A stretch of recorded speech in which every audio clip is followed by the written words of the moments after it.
How do I file a VAT return? Well, there are essentially two ways. The traditional way is to complete and submit your VAT return online through your government gateway account. Having logged into your VAT account, you just need to enter the figures into the correct boxes on the VAT return that appear on the screen. To do this, you need to have already calculated what your VAT return figures are. If you use accounting software, then you'll be able to run a report which tells you this. If you don't use software though, however, because you use Excel, then you'll have to work them out manually. For businesses which use suitable accounting software, then the direct method is also an option.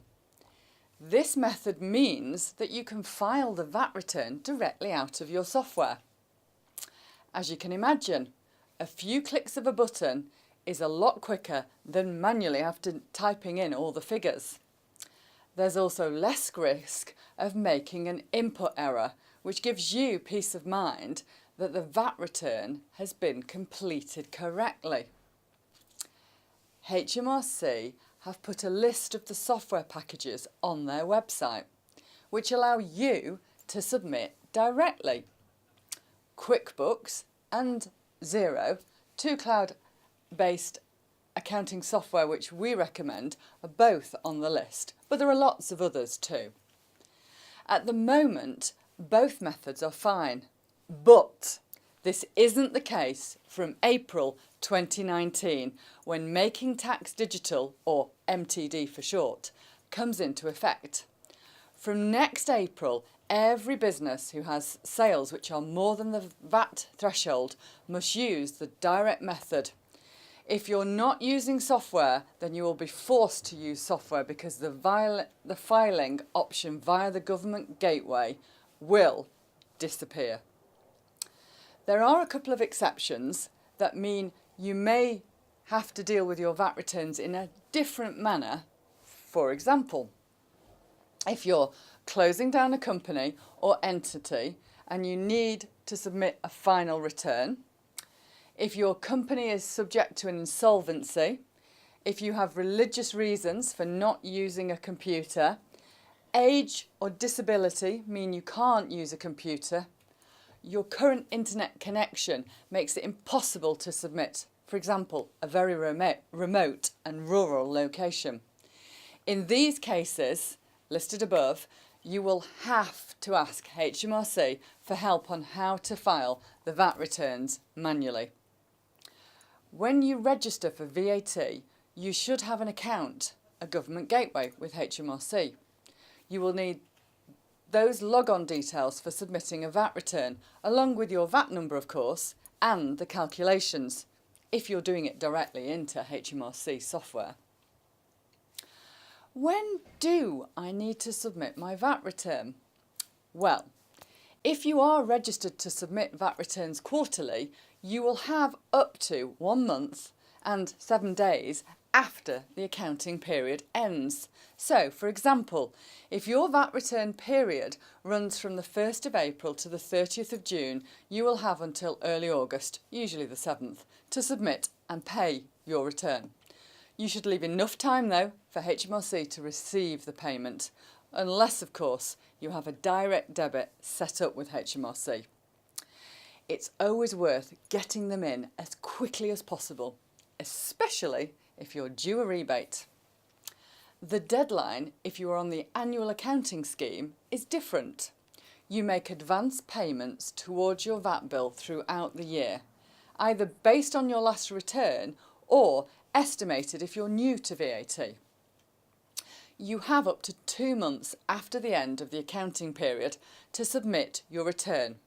When you do submit your annual return, you will have either unpaid or overpaid VAT throughout the year. HMRC will then calculate the true amount, and you will need to pay over any monies due, or you'll receive a refund if you've paid too much.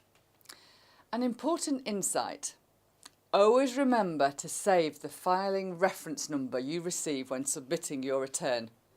It's just in case there's an issue with your VAT return submission, then you have proof of that submission, and that could be enough to avoid a penalty with HMRC. What happens if I'm late with my return? What then happens? Well, HMRC will mark your account with a default if you fail to make a submission on time or you miss a payment. You will then enter a surcharge period which lasts for 12 months. If you default a second time within this 12-month period, the surcharge period is extended for a further 12 months. Also, and perhaps more importantly, you may be liable to a fine or penalty as it's called, and liable to interest on any unpaid VAT liability. The fine is based on the percentage of the VAT you owe. It also increases every time you default. Surcharges can rise as high as 15% of your VAT bill, so I'd recommend you don't miss those deadlines. Equally, if you deliberately understate or overclaim on your VAT return, HMRC can also charge you a penalty of 100% of your tax, and any errors to your VAT return must be reported to HMRC. So how do I reclaim VAT? Well, if you have more VAT to reclaim than you need to pay, then you are due a rebate, and you will need to provide HMRC with your bank details, even if you have a direct debit set up. You should receive your rebate within 10 working days of HMRC receiving your return. I can't stress enough how important it is to submit your VAT returns on time and make sure they are accurate to avoid any unnecessary fines. We would encourage you to use an agent or accountant to submit your return, because you can ensure that you are reclaiming as much VAT back as you can. You can give them authority via your online account. I hope you found that useful, but if you want any more information about VAT, please watch our other videos or get in touch.